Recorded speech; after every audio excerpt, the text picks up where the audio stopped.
snack. Me and you gonna have a little chat about books.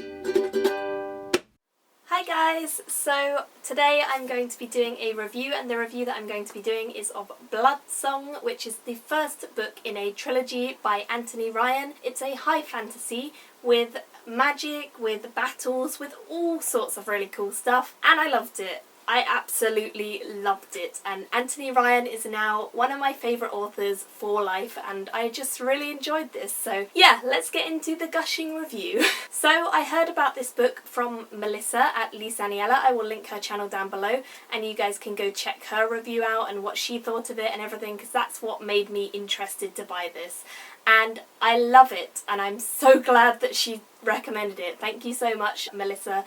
Thank you for recommending it, and I'm just so happy that I picked this up because, yeah, it was wonderful, and I can't find much that I had fault with, so that was really good. So this book kind of came out of nowhere for me because I'm gonna be honest, I hadn't heard much about it, like really nothing. I'd seen it on Amazon and places, and I just hadn't heard anything from anyone who I watch on YouTube or anything like that, so I didn't really know what to think of it. And as soon as I saw her review and how much she loved it, she made me want to go and buy it, so I did.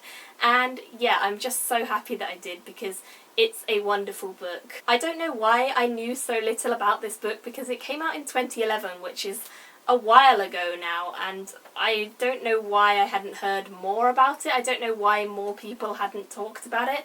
Maybe I just missed out on that hype that was going around, I don't know, but I know that it's quite a well-established book now, and that I realise I was the one missing out on the hype. This is the author's first book. It's actually his first proper full-length novel, and he wrote this whilst working full-time as well, which is really, really an achievement, which is why I think it took so long. He said 6 years or something it took him, and he wrote this whilst working full-time, and then after this book sold so well and made such good progress selling, he quit his job and he's now a full-time writer, and I can't be more happy because that means that the next books are going to be quicker and it's going to be really fun.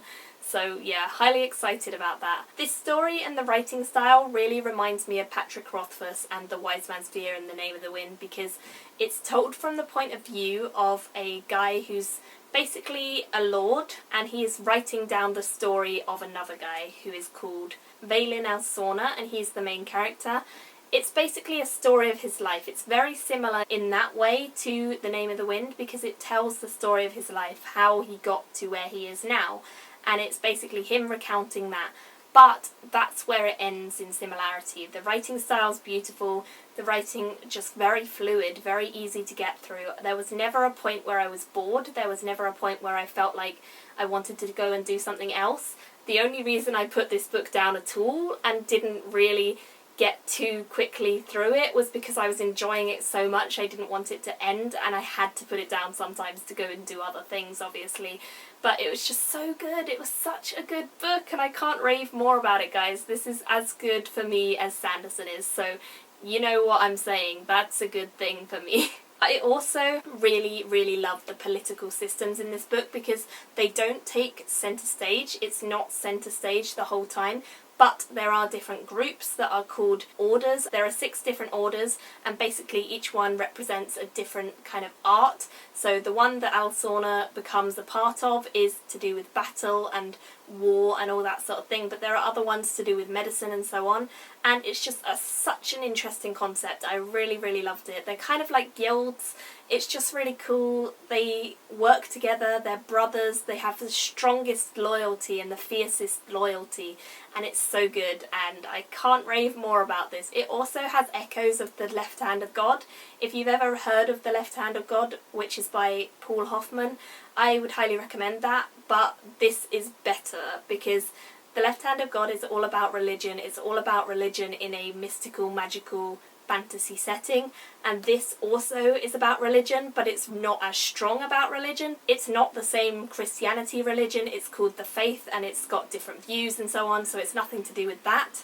It's definitely not representing all of that sort of stuff, But it's just so interesting to me about how I really genuinely believed it, and I just felt like it was such a conviction there that was really interesting to see. They do everything that they do for the faith and for the fact that they believe in this. There's mystery and there's intrigue to do with the religions and the different orders, but yet it doesn't overtake the story. There is no obnoxious preaching or anything like that. There's nothing at all to make you want to believe in God and things like that. So if you're not a religious person, I'm not, then don't worry, because it's done in such a way that you'll find it really interesting as opposed to annoying and obnoxious. I did anyway. There is all sorts of warring which is happening throughout the story with different lands, and there's always kind of some big battle which is happening between this faith and that faith, or between this kingdom and that kingdom. So there's never anything that is dull, never any moment in their history which is not riddled with war and things and disasters. And the training that Alsorna receives whilst he's at the Order is just intense. It's cruel, it's nasty, it's definitely got gritty bits, it's got creepy bits, it's got things that are scary, it's just got a bit of everything, and that's why I love it so much. It's got brilliant, witty, intelligent and well-conceived characters who I cannot rave more highly about. I think they were so much fun. There were so many characters who I loved. Obviously the main character is Alsorna himself, Vaelin Alsorna, and he is the one whose story we are hearing. He is the witty one, he's the intelligent one, he's the one who's going to become the best fighter. That's what we kind of get as a vibe. Obviously there's something special about him. It's that he's going to become the best, and we want to know why, we want to know how he got there, we want to know, because it begins with his present day storyline, and that means that we don't know how he got there, and we want to know the backstory. So it's a really good system, and I definitely felt like it was a really exciting system. The story's told from two different viewpoints, basically. Although it is told as if it's being written down by the Lord Verniers, who is a chronicler or historian of the land, it is him writing it down, but it's as though Alsorna is telling the story when it's not these little passages. And at the start of each section of the book, because it's divided into different sections, there is a little passage from Lord Vernier, and he kind of talks about what he thinks about the story that he's been told. He kind of talks about a different viewpoint to Alsorna, because they come from different lands, they have opposing views on things. He gives a bit of perspective, and that's a really wonderful and lovely addition. He also asks a few questions that we raised ourselves as the reader, and that's a really good way of sorting out just not knowing stuff and making that bit included in the story, but seamlessly included, and it's just really fun. So yeah, that was a good addition. I really enjoyed the different viewpoints, and I thought that that was a really, really fun way of doing things. Vaelin is basically a quick-witted, entertaining character who is part of the Sixth Order. He's a brother of the Sixth Order, and he is fabled throughout the lands for brilliant and tragic and terrible deeds all across the lands. Different people have different opinions of him. The stories about his life have been exaggerated wherever he goes, so no one really knows the truth behind it all, and that's why it's so interesting to get his version of events. He has been a leader and a warrior, a fighter, all in the name of the king and all in the name of the faith, but now he has been captured in the present day. That's immediately where the book begins, so that's not a spoiler. He has been captured right at the beginning of this story for his terrible deeds, and so we want to know why. We want to understand why. How did this amazing person get himself into this predicament? If he's that amazing, if he's that wonderful, if he's done all these amazing, wonderful feats, then how has he got into this situation? I found all of the characters who make up this storyline to be rich and intriguing, and they all had a good backstory that I could firmly believe, which was a really wonderful thing. I didn't feel like any of them were underdeveloped particularly. I felt like all of them had something that really made them a clear individual in my mind, and that was a nice thing. I certainly found myself attached to them and caring about what happened to them, which is of course a really key thing in fantasy when you're going to commit to read a book this long, because it's a long one. It's 730 odd pages. It's a really long book, and when you're going to commit to read that many pages about the same characters, you need to love them. You need to cry with them when they get hurt. You need to be in waiting and in suspense of what their next move is going to be, and you need to enjoy reading about them, and I did, and I thoroughly enjoyed this book. I also had strong loathing for some of the characters. Some of the characters I felt were evil, were nasty. I wanted them to die because they were horrible to my favourite characters.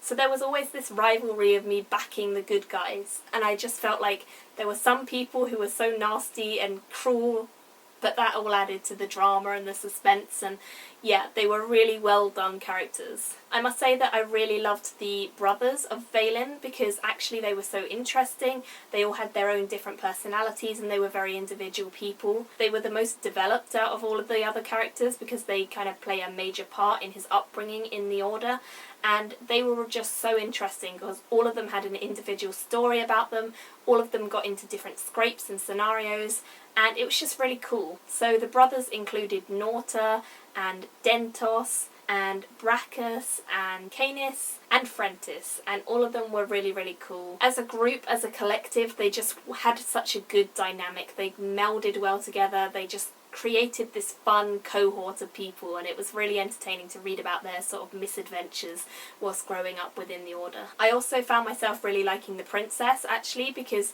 although she's a really kind of evil character in some parts and she's quite scheming, she definitely inherits her father, who I didn't like, the king, his scheming ways. She still has a genuine intellect. She is a strong individual woman with an intellect that's really above average, and she works things out. She understands things that other people don't see, and she's just really intelligent, and she has a strong female lead character, which I loved because everyone else in the story is male. Like, it's a very male dominated world. I'll definitely admit that a lot of fantasies are, but she was a strong woman who was included, and I felt like that was a really key element, and I really enjoyed that. I also really liked Sherim, who was another really strong woman, and she was not as major a part, but she definitely had a big role to play, and she is a member of another order. She's from the Order that Heals,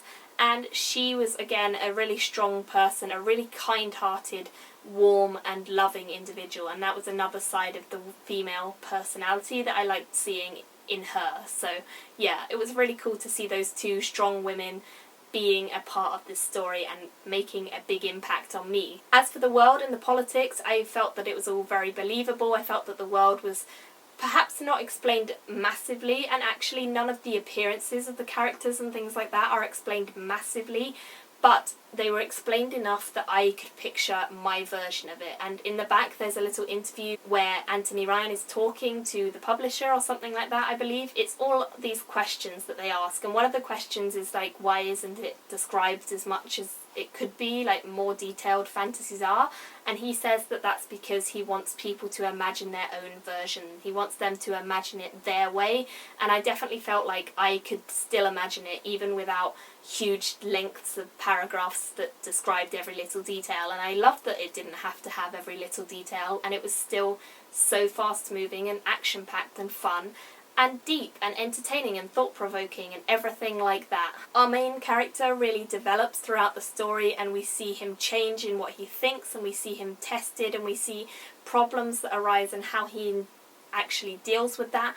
And I can't recommend this book more to you guys. Please, please, please go and buy this book. If there's any book that I want to recommend to you guys out of all the books I've read in the last few months, this is definitely one of the best, and I would highly recommend it. It's a wonderful, wonderful fantasy. If you like epic fantasy, if you like high fantasy, if you like long, really exciting, action-packed drama with all sorts of wonderful characters and really strong narrative, then this is a book that you will love, and I'm sure that it's going to be a favourite of everyone very soon, and I would love to hear what you guys think of it. If you've read this book and I was just really late to the party, which I think I was, if you have read this or if you've heard other people talk about it, what did they say? What do you guys think?